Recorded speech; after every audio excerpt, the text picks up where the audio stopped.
Hello, and welcome to today's edition of Route 664, the Road to Human Kindness. We are a presentation of the Endow American Network Foundation. The Endow American Network Foundation is intent on endowing America.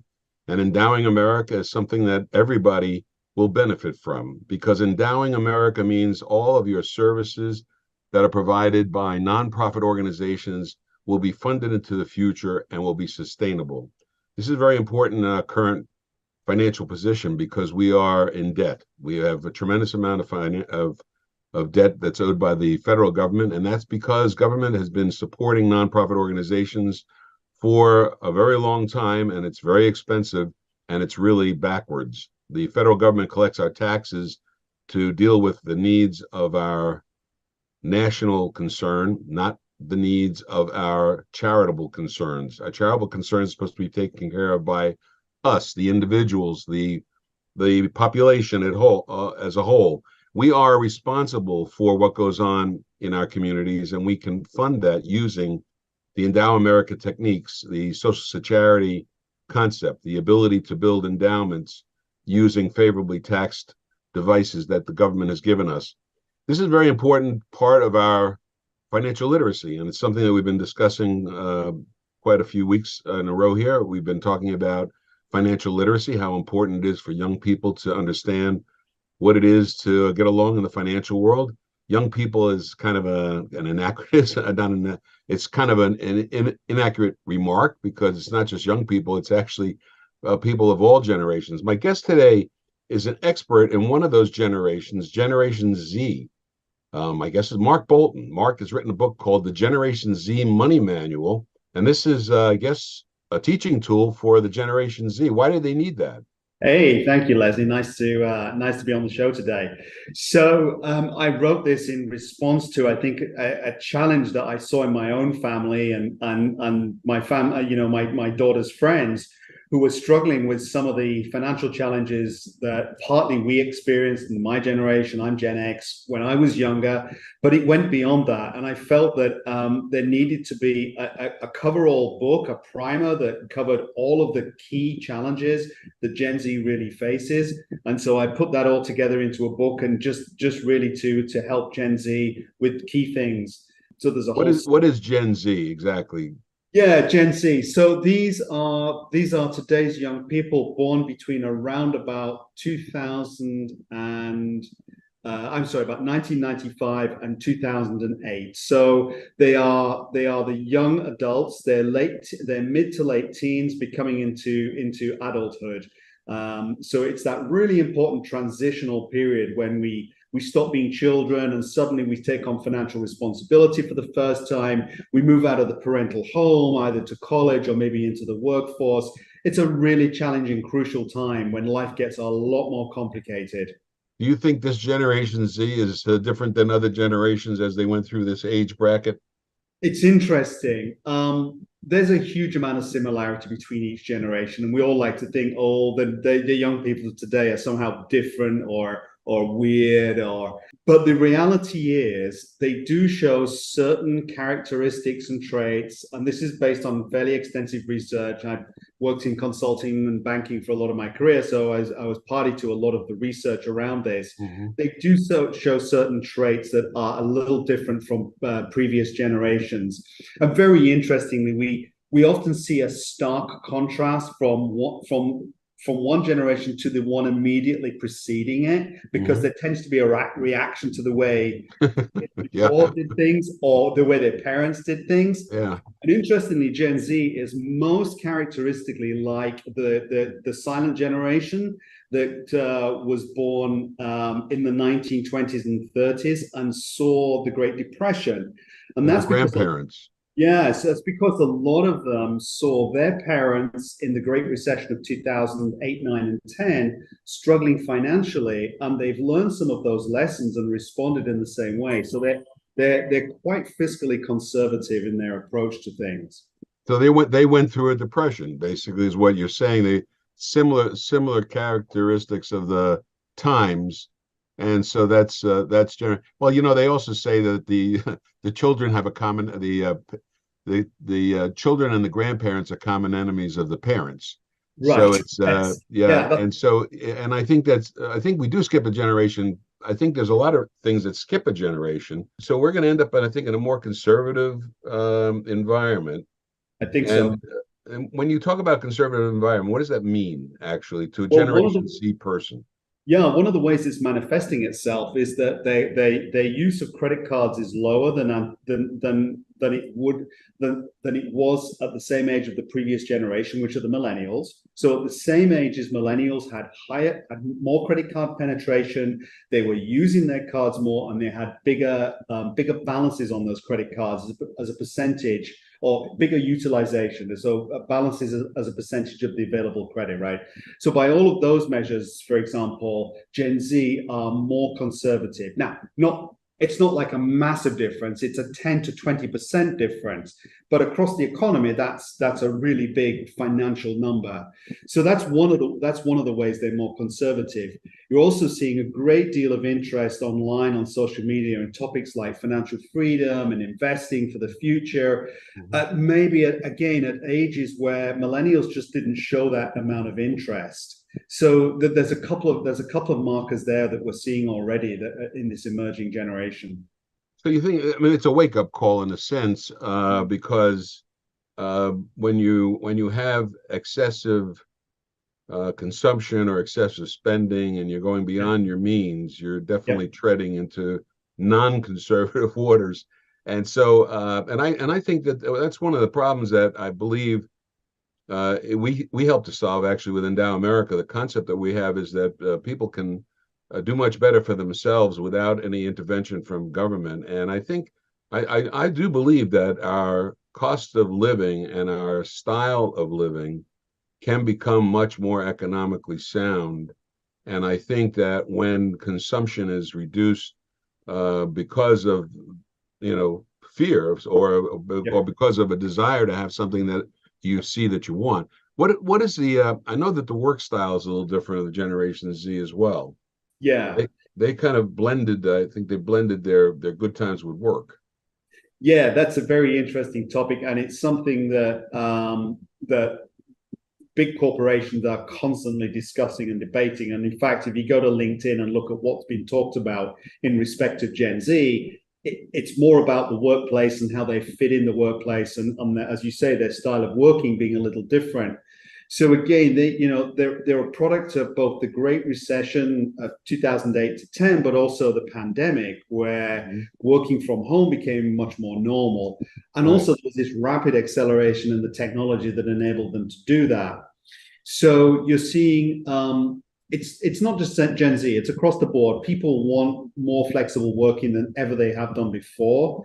But certainly Gen Z is demanding, a degree of flexibility that we've not seen in previous generations because of what's happened over the last few years and how that has given them a view into a different way of working. They're also very values driven. And what I mean by that is that they take on board topics that are important to them. And fiscal conservatism, for example, is an interesting one because that's a very personal thing to them. But then they're also socially quite liberal. They tend to be, but then they're young, and we know that over time people tend to become more conservative as they age. That's a Yeah. natural progression. But topics like climate change, topics like the way in which companies treat animal husbandry, those kind of topics. Those kinds of issues for them are starting to define who they will and won't be prepared to work for.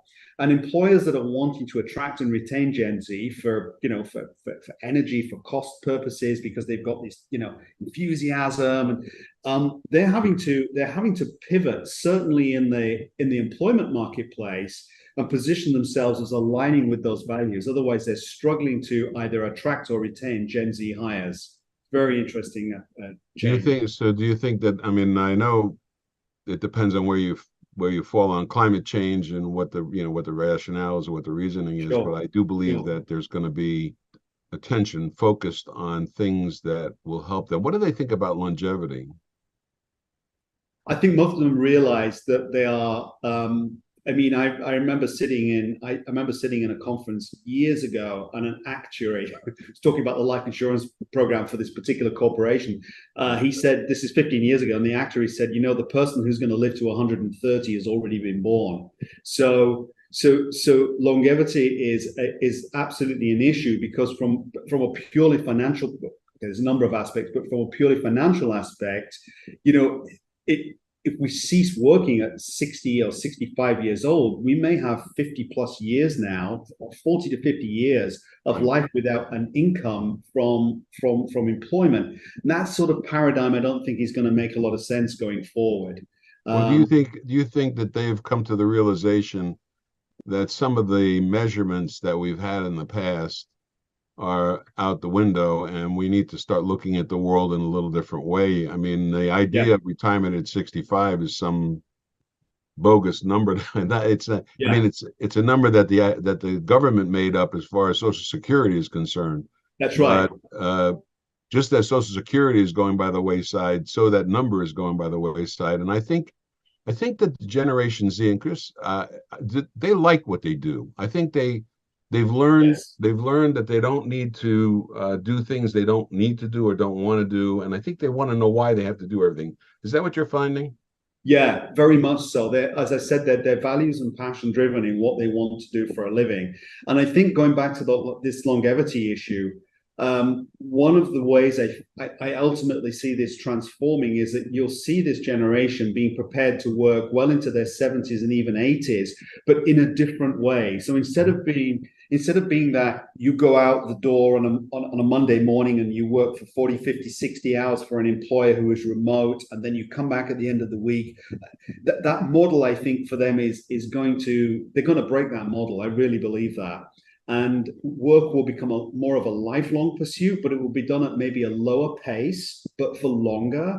And it will create income for them through a larger part of their life, because they're not stupid. They recognize that if you're going to live to an average of 95, 100 plus years, and you cease working at 60 or 65, how the heck are you going to get funded for the balance of that? They know economically that it's not going to work. Government simply can't cover that big of a gap in the of unproductive gap. Are they being affected more than other generations by drug addiction or fentanyl or anything like? Are there more damaged Generation Zs than normal, or is this something that? I'm going to be honest. That's a little outside my area of expertise. I actually have a follow-up book that I'm writing with a friend of mine who is a pediatric specialist, and also with a wellness specialist, and we're going to be exploring those topics. Again, it's going to be targeted at Gen Z, and it's going to be about specifically health and wellness, but I'm not there yet. So I'm probably going to rather than say something stupid and incorrect, I'll probably just skip around that question. You're not, that's okay, I won't grade you on that one. Yeah, well, it's my feeling is I kind of get the feeling that there is a great degree of anxiety in that Generation Z. I think I hate to use the word sensitivity, because that feels in itself an insensitive comment, but there is an openness about the kind of challenges that today are labeled mental health challenges and wellness challenges, that in prior generations of mine and yours, it would have been suck it up and get on with it, right? And there's an openness about that. Does it mean that they are actually any more challenged than we were? I'm not sure. And as I said, it's an area I'm still exploring for my next book. But there's definitely much more openness about it. I will absolutely agree with that. So it certainly feels like there's more. Yeah, but I'm not sure that there is. Okay, my guest is Mark Bolton. Mark is the author of Gen Z Money Manual, the Gen Z Money Manual. How's that doing? Well, it's gone soft launch. It's released, so sales are small at the moment. We're planning a launch in a couple of weeks' time, later this month in September, and we'll be doing public relations and social media, and probably an online launch. So hopefully that'll start to move the dial a little bit on the. So who else besides Generation Z should read this? Well, I think anyone who works with Gen Z, so it's a great primer for parents and guardians who care about their own kids, or nephews and nieces in the family, teachers and counselors. And indeed, actually, I've also written it and named it at some of my professional colleagues in banking and consulting, because they want to understand Gen Z better. Because bluntly, a lot of them are either selling to Gen Z through products and services, or they're working with companies that are doing that. So there's quite a wide audience, I think, for the book. Let's take a short break, and we'll be right back. I want to come back with you, Mark, with a couple other thoughts I have about Generation Z. My guest is Mark Bolton, Gen Z Money Manual author and author of other books as well. We'll get into some of that. I'm curious about your background. We'll be right back. We've got best-selling authors. You are going to start to uncover all the layers that are covering your genius. And some of the world's top leadership experts. We have structured a mastermind program that is very unusual, and it is very powerful. Robin Sharma at noon.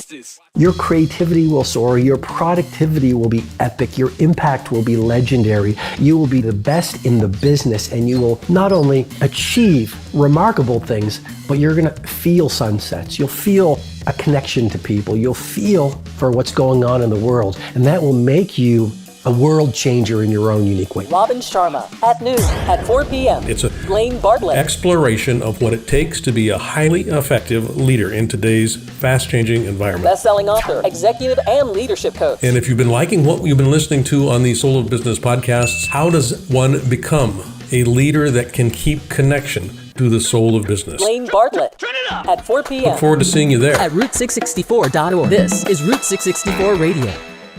Hey folks, it's Charity here. 664 equals endowment squared. That means income for you, benefits for all. It's a way to help make the world a better place. Peace through prosperity, prosperity through peace. Join us at socialsecurity.org.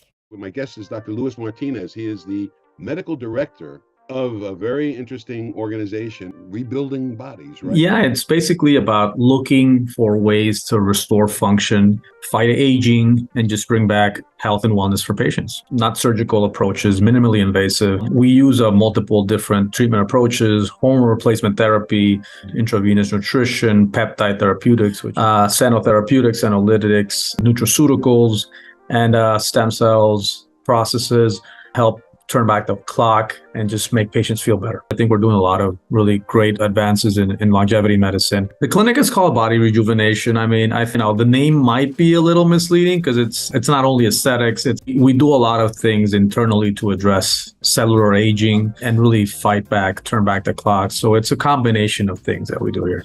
We do body contouring too. So we definitely do that aesthetic external approach.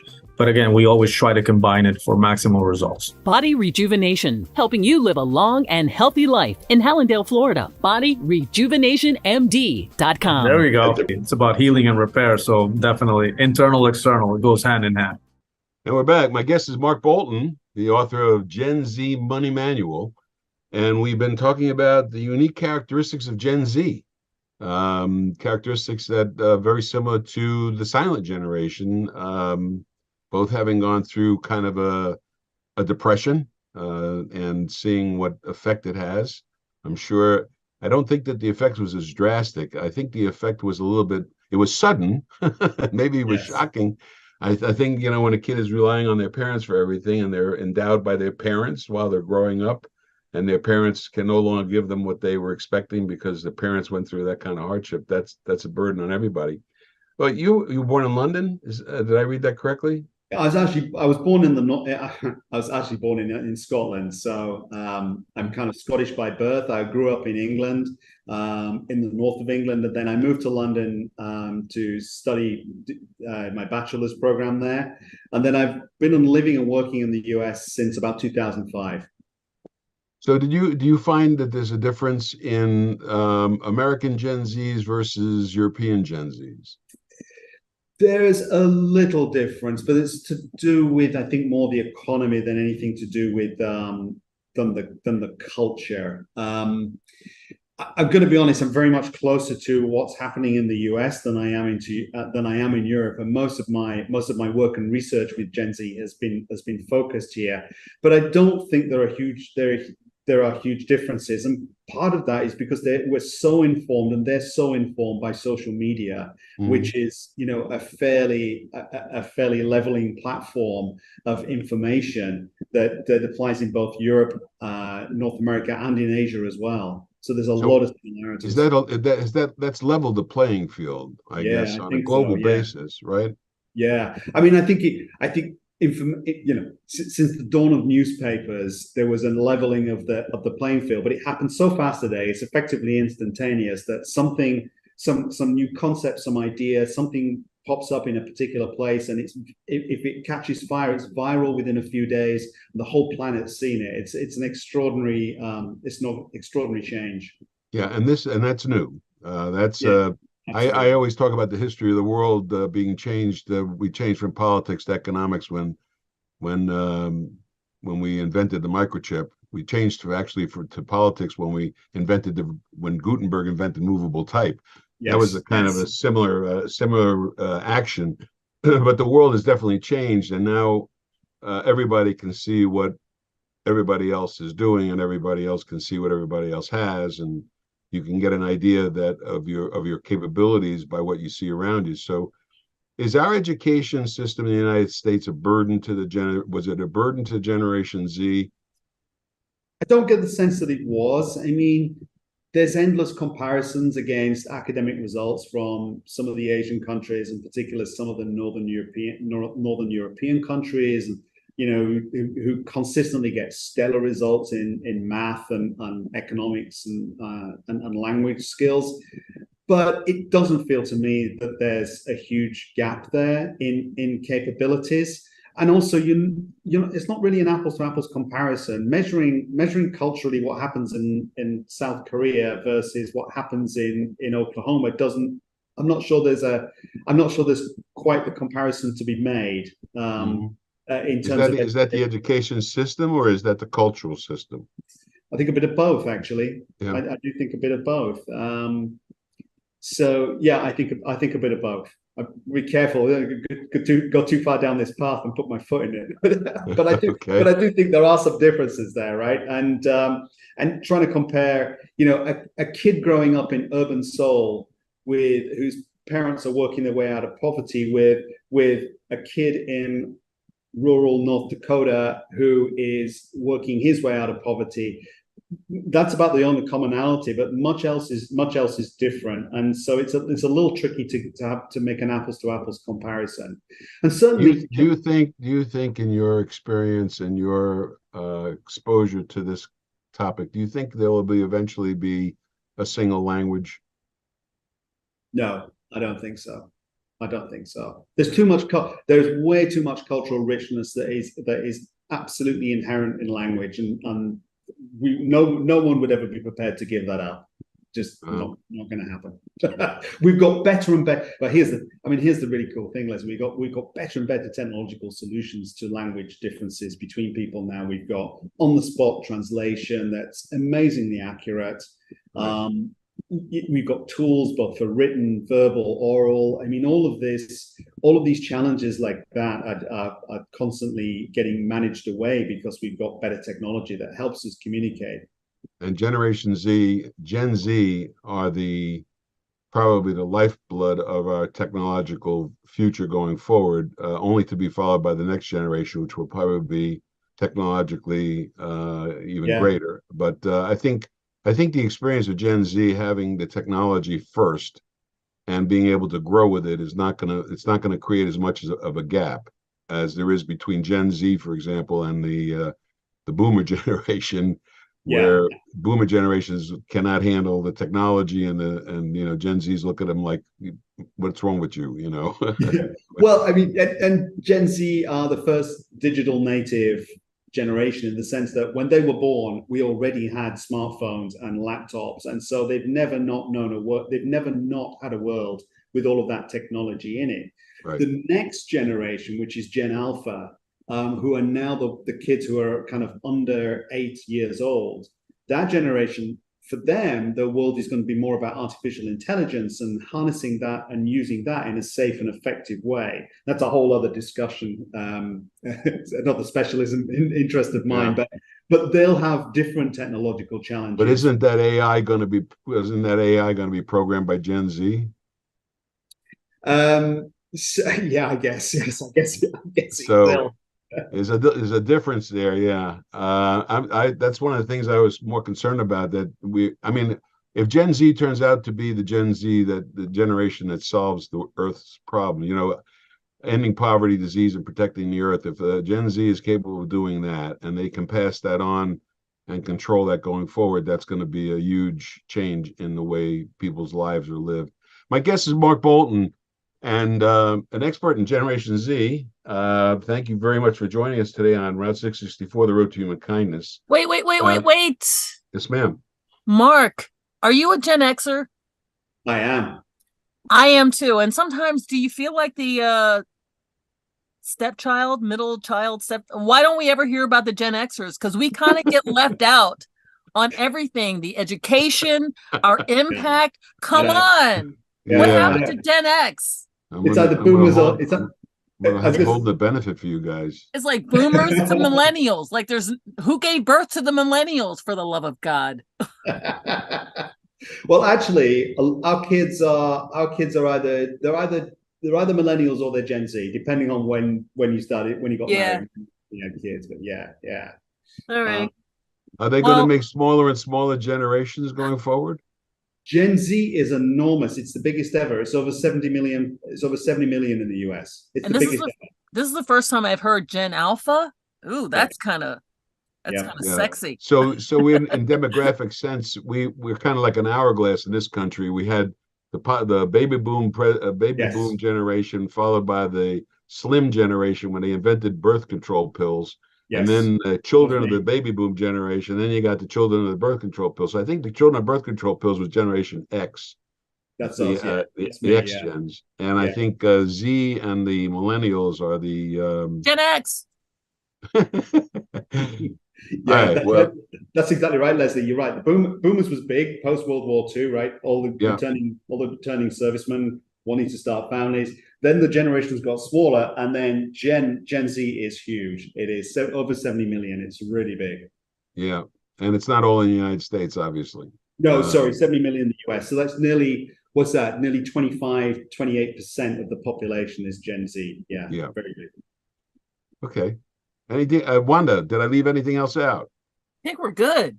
All right. Awesome. Thank you, guys. Thank you, Mark. Thanks a lot for joining us on Route 664, The Road to Human Kindness. We'll be with you again next week. Thanks. Thank you. Hey folks, it's Charity here. 664 equals endowment squared. That means income for you, benefits for all. It's a way to help make the world a better place. Peace through prosperity, prosperity through peace. Join us at socialsocharity.org. You are going to start to uncover all the layers that are covering your genius. And some of the world's top leadership experts. We have structured a mastermind program that is very unusual and it is very powerful. Robin Sharma at noon.